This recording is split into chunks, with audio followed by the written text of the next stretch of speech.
So a really fun thing about working in computer technology is answers given 24 hours ago could completely change today.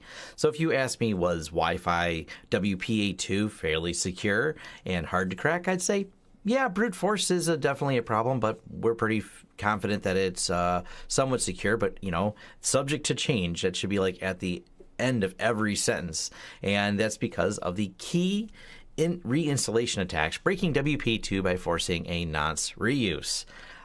This is fun, and especially when you are on the side of defense, which I've always said is the way, way harder side to be on because, well, now it's our responsibility to update all of our clients and secure all the devices and deal with all the questions that are going to be coming from this, which is why I'm making a video on it, because I'll be sharing this with some of our clients who ask questions like, what does this mean? Am I protected? What are you guys doing about this? What do I pay you for? And all the fun questions that come with a major security vulnerability disclosure.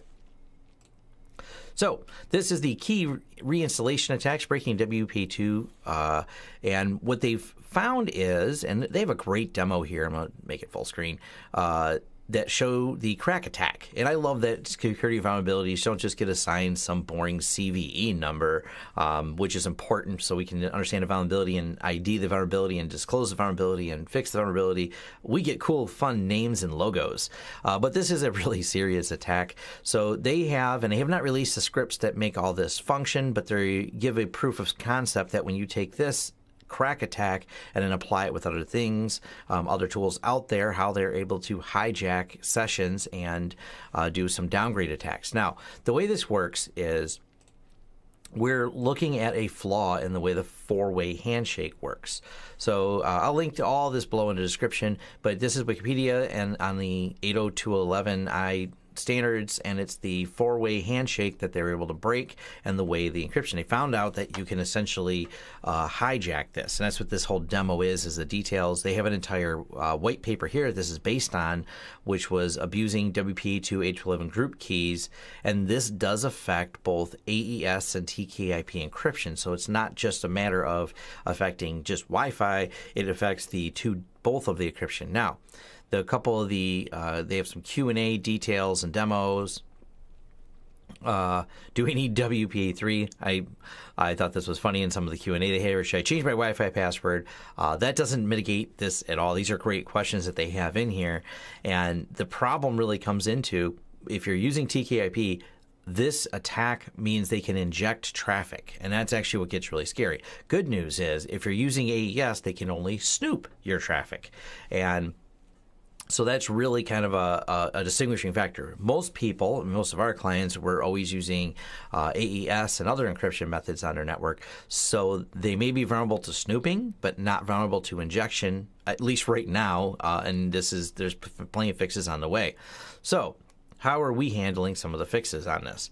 Good news is we use a lot of UniFi products, and they're really on top of this. Matter of fact, last edit 54 minutes ago, and this is 8 a.m. on Monday, they actually had a beta release of the firmware if you're signed up for any of their beta channel stuff.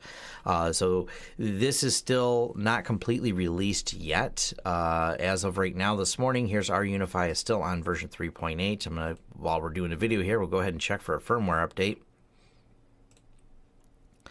See if that's made it down, checking for firmware update. Go back over to my devices. All right, nothing yet. But the way we mitigate this is in our UniFi controllers, we have automatically upgrade firmware. Unless there's any reason not to do it because you have some other concerns, we generally push out the firmware as soon as it becomes available to us. The system automatically keeps a rolling check for it. So this is how we're doing our best to keep our clients up to date. Now, the snooping part is definitely a problem, a concern when you're using AES. The good news is especially with our network, most of our stuff is all kept encrypted anyways. So even though this is our trusted side of the network because it's behind a password, which turns out doesn't matter because they can crack it or they can get onto the network. It only allows them to snoop. So I always make the assumption that if I can't encrypt it, I should encrypt it because everything could at some point be compromised. So this doesn't really raise too many security concerns for us. Now, one of the things they did in this attack was show that they did a downgrade of the person's Wi-Fi. I'm sorry, not their Wi-Fi, but of the connection. They showed that they injected it to take someone who normally would go to an SSL connection, because most things are done over SSL or secure connections now, and it brings it down to non-SSL. Well, some sites support that still, which is unfortunate because they're not properly configured, so it is a good thing. But internally for our networks, we just disable any non-SSL ports. So when we're connecting to different web-based applications that we have running in our network, it's always SSL. There's not an option to downgrade us to another attack, hence kind of mitigating some of these problems. And I believe Google's mitigated this as well, because you can't connect to Google, for example, on a non-SSL connection. Google says, nope, can't do it. So there's some safety nets inside of this. And this is only if you're running TKP, and it allows them to inject this in there. So be waiting for the updates. I'll link below to all the different papers and all the pieces in here. And they have a lot of detail if you're into some of the security research at the very detail level of how they found this. Very clever to read, all of the paper and all this little information. I mean, this is a pretty in-depth about how the whole protocol works, and all the details of exactly how they do the key framing and how they figured out how to get things in there. And the demo video, really good as well. I mean, it's not just a it's a very good proof of concept, along with what can be done once you have it, which I think is an important part, because some people say, okay, so you can snoop, now what?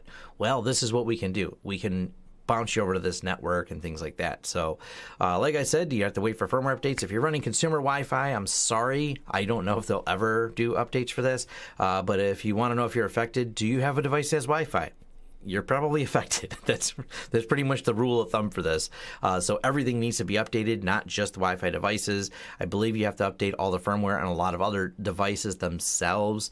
That way they are not vulnerable to this attack either, because it's a way the keys are exchanged. So I believe we need updates on both sides, not just the access points, but the devices themselves to really make this secure.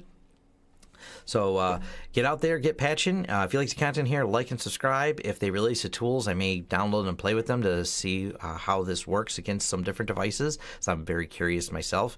But once again, get out there, get patching, keep the tinfoil hat on, and never just assume everything's secure, like it was maybe 24 hours ago before this got released. Thanks.